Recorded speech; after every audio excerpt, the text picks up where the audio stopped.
Hey everyone, welcome back to part 2 of the previous episode. So, time for some base management. On the previous episode, I was messing around the character creator, and we have a new addition to our troops, Raymond Deckard, as requested by Failbird. And I don't even know if this person specifically has to deal with Failbird as a person, but, requested heavy armor, support, and cool helmet. Tried to deliver on all accounts. I actually really like the color scheme, though, Failbird, if you're watching this, if you want me to change it, just ask. Anyway, so next thing up, barracks, we're still here. We got some medals to give. And so we've got a Council Medal of Honor. I'll assign the power. What's it got? +1 aim and will for each mission completed with no soldier deaths, up to a maximum of 10. Or, crit chance and aim. I'm gonna go with this one. And even though I probably will have many more soldier deaths as we go along, this one is a permanent, situational boost, whereas this one is a situational boost. And we're going to award this medal, as always, to Ghost, because if our sniper can hit no matter what, that puts us in a beautiful position. Of course, it's not necessarily going to always happen that way. Man, he looks dumb without the helmet on because, he has weird hair. And we're going to call this oh shoot, what should I call this medal? By the way, if you guys have any requests for the medals, I could rename them as well. I'm going to call this one the, shoot, what should I call this medal? I don't want to call it the Darwin Award. It's irony, because, it's pretty much the exact opposite of what this one is. Okay, so we have this one +2 aim per continent bonus XCOM has earned. I'm going to award this one. Can't give it to Ghost. I'm going to give it to... Couldn't give it to Core. I'm going to give it to SB, because I think that's a good one. Largely because SB has been around long enough. I think really SB is going to be the next one I just pile medals on, considering she, quote-unquote, is living long enough. What's this one? Never Panic. Oh, yep, definitely should give that to the person with the machine gun, I think. Really, yes, I am stacking kind of a core couple of people, obviously, and +5 defense, winning cover. I could give it to that one, or I could give it to Waffle Dong. I'm gonna give it to Waffle Dong, because, wait. Oh, I can't give it to Core. I could give it to Ghost, but I shouldn't. Okay, I'm gonna give it to Waffle Dong just because Waffle Dong is, supposedly our assault unit guy, and he's supposed to be running all over the place. Okay, and that's it for the medals. Next up, we're dirt poor, so we go to Mission Control, scan for activity, Chrysalid Autopsy, sign new research. First, we get to see what this is. So we get chitin plating, Neil Grenade, and bioelectric skin. We really need that gene lab, but we do not have the cash for it. Should have paid attention to that. Anyway, even after years of research and study, until now, I had never encountered something that is quite as beautiful, yet equally as deadly, as this species. Unlike the other aliens we've encountered thus far, it's arthropodal in nature, plated in a sleek black exoskeleton. The chrysalids, as we're calling them, based on their reproductive habits, measure over 3 meters long from nose to tail, and stand almost 2 meters high when perched on their hind legs. Their attack is not only extremely deadly, but also necessary for their reproduction, as the intended victim is not immediately killed, but instead turned into what can only be described as a mindless shell, akin to a zombie, which serves as host to its offspring. When a human is bitten, an embryo is injected into the host and immediately begins to gestate. Once gestation is complete, which remarkably lasts only minutes, a newborn chrysalid will emerge, destroying its host in the process. We can only theorize as to why the aliens would utilize what appears to be a savage, unpredictable creature. In any case, this is certainly not a creature to be trifled with, and our troops would do well to exercise extreme caution when engaging this species. Targeting another example in the field through unit analysis view may provide additional information as to its combative capabilities. One final note, which may be of particular interest in regards to our own genetic enhancement work. We finally managed to isolate the chrysalid exoskeleton's sensory capabilities, and they were in fact electroreceptors as I had initially suspected. It is my hope that we can use this discovery to enhance our soldiers' own abilities in regards to sensing and detecting enemy movement in the field. So now we get chitin plating. Light plating made from chrysalid exoskeleton. This material provides additional protection and a significant reduction to melee damage sustained. It's also sturdy enough to provide a strangulation countermeasure. Cool. Needle grenade. Does damage over a much larger area, but does not penetrate cover. And bioelectric skin. Projects an electric field from his or her skin, revealing but not alerting nearby enemies. And is immune to strangulation. Cool. And what we want at this point is precision lasers, I think. Because that would get us, well, sniper rifles. Which is exactly what we need. And next up would probably be heavy lasers, too. After that. And then maybe we mess around with, like, plasma and stuff. But that would be slow. So, let's begin this project. I appreciate your efforts to support the research team, Commander. I've already put the new recruits to work in the lab. The good doctors have completed their respective research into the meld substance. We should consider building either a genetics or cybernetics lab facility to take advantage of these new developments. Okay, so it's research credits. Beam weapons. Oh, interesting. So if you do like a challenge, you actually get stuff that either unlocks or helps unlock these things. I've always thought of science as a way to improve our everyday lives, to answer the long-standing questions of scientific history. The aliens, though. Oh, whoops. I guess by clicking that cancels what she was saying. Oh well, it's not like it really matters, kind of, sort of. I don't know, she was just saying she likes the aliens. Anyway, let's just travel this, we get some stuff. There we go, new construction. Unfortunately, I am poor, so I can't really build any new facilities, even though I'd very much like to build a cybernetics lab and a genetics lab, because I've got enough power for, what, 3 more structures? Ugh, that's not that much. And then we can get this too. Because I think we're going to want to build genetics labs first, because we've got this over here, and we might want to go down a level before we start building workshops, even though I'm not entirely sure how it's best to min-max this, because I'd love to build both, but we are a bit credit starved. Okay, so back to mission control. Let's just keep going. Power generator complete. Carry on. Keep going until either we research something new, and there we go, assign new research.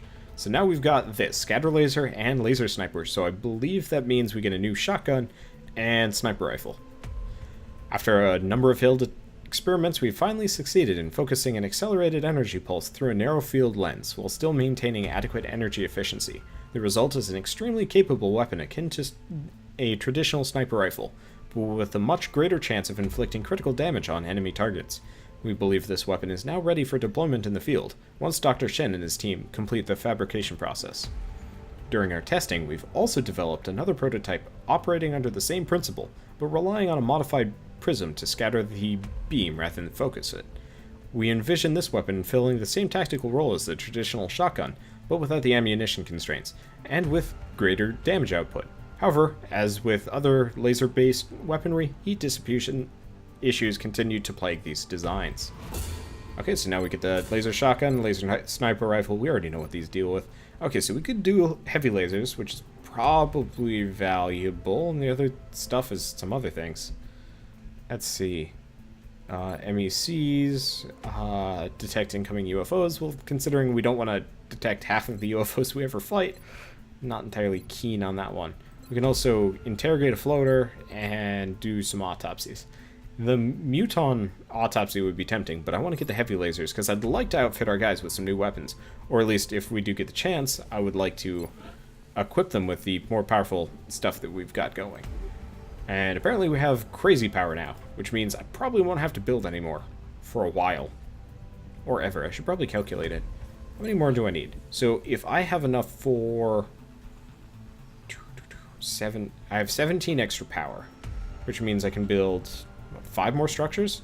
How much do each of these use? Oh, no, some of them are 5 power. Well, in that fact, I'm going to need to start doing missions that give me money. Hopefully, I get some money as a result of some of these. I kind of wish you just... transmission. Uh-oh. Excellent work, Commander. This council is pleased to see our continued support of this project has been worthwhile. We hope that your current successes only mark the beginning of an enduring effort to eliminate the extraterrestrial threat. Okay, so we're going to need some satellites up soon, because we're probably going to need it. Especially because we're going to want some satellites over these things so we actually get the nice resources. We will be in touch, Commander. We also got a lot of money, which means spending spree. First, nope, okay. Commander, at this point, a foundry would certainly help us further hone the effectiveness of these new weapons and equipment. I'd recommend we get started on construction sooner rather than later. Oh, the foundry is a different thing that lets you improve stuff you already have. Good to know. I hope there's a point where I can sell stuff too. Oh wait, thermogenerator. 20 power over steam vents. Ah, that's good to know about. Where are the steam vents? Down there. Well, I guess that will be very useful when we get down there. I'm still poor. I appreciate your efforts to support the research team, Commander. I've already put the new recruits to work in the lab. That's not the one we want to do. We want to buy items. And actually, no we don't. We want to build a facility. We want to get that cybernetics lab or the genetics lab as soon as possible. I'm not entirely sure which one we want to get. What does even the laboratory do? Laboratory increases research speed by 20%, 10% for each adjacent laboratory. So I'm just going to put up a genetics lab, and then we'll figure out what we want to do from there. I think that's a good plan. So, begin construction on the genetics lab.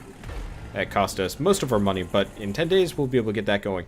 And I'll get the cybernetics lab as soon as I can, but it does largely depend on when I get access to certain things. Can't build any more armor because I'm missing alloys. Can I build the laser sniper rifle? No. I'm poor and do not have enough stuff. Anything here that I can possibly get that would be remotely useful. Also need to get way more satellites. That's actually another thing that I should do. Okay, so build facilities. Can I build a satellite uplink? No, they're expensive. Dang. Well, okay. I guess back to, I want to say the drawing board, but really just the rotating around the globe thing until things happen. More reading. Okay, so we get the heavy laser, railgun, and laser cannon. We finally found a workable solution to the heat dissipation issues we've struggled with when attempting to create more powerful laser weapon for our troops. Although this variant still operates near the limit of what would ordinarily be considered safe operating temperatures, we believe it is stable enough at this point to begin fabrication and engineering. While developing this heavy laser for our troops, we also blueprinted a variation suitable for mounting to our interceptors. Attaching this weapon to one of the ship's hardpoints should provide a significant boost in firepower to our pilots when engaging the alien craft. This technology has also enabled the fabrication of a full-sized railguns for use by cybernetically enhanced soldiers. Oh, we better get on that. And so we get all these things. They're cool, their descriptions. Maybe I should stop reading them entirely. Whatever. Let's do the autopsy on the muton. This is the most physically aggressive specimen we've discovered so far, which the troops fondly refer to as the muton. I can only assume there's a colorful backstory for such a designation. Well, that'll only take a couple of days. Now, here's one other question. Yep, does not look like I can sell stuff. I should probably hire some soldiers at some point, too, but I'm penny pinching. So I'll hire them when we get the chance, and we have a new person on the team. And I want to be a little conservative as I bring people on, otherwise we're going to have a bloodbath of recruits, and then suddenly I'll have to be begging for more names from people. Anyway. Oh boy. Standing well over 2 meters tall, the ratio of this subject's lean muscle to the rest of its body mass is staggering. Its bones are highly durable, yet very light in weight, and it seems to lack extramuscular fatty tissue of any kind. There is no part of the subject that has not been genetically engineered for combat. These mutons, a moniker given by the troops, have clearly been bred and modified from birth, with every enhancement contributing to its function as a sort of organic tank. As such, the mutons are capable of withstanding otherworldly amounts of damage and seem to have an incredible tolerance for pain.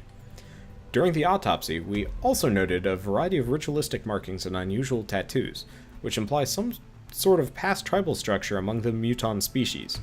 It may be this tribal nature that has led to the muton's use of a war cry in battle, which seems to cause a surge in adrenaline within both the subject and even nearby allies. With this in mind, it is clearly possible that we could replicate this ability through our own genetic modification program. We've also noticed a number of distinct similarities between the genetic structure of the muton and the floater specimens.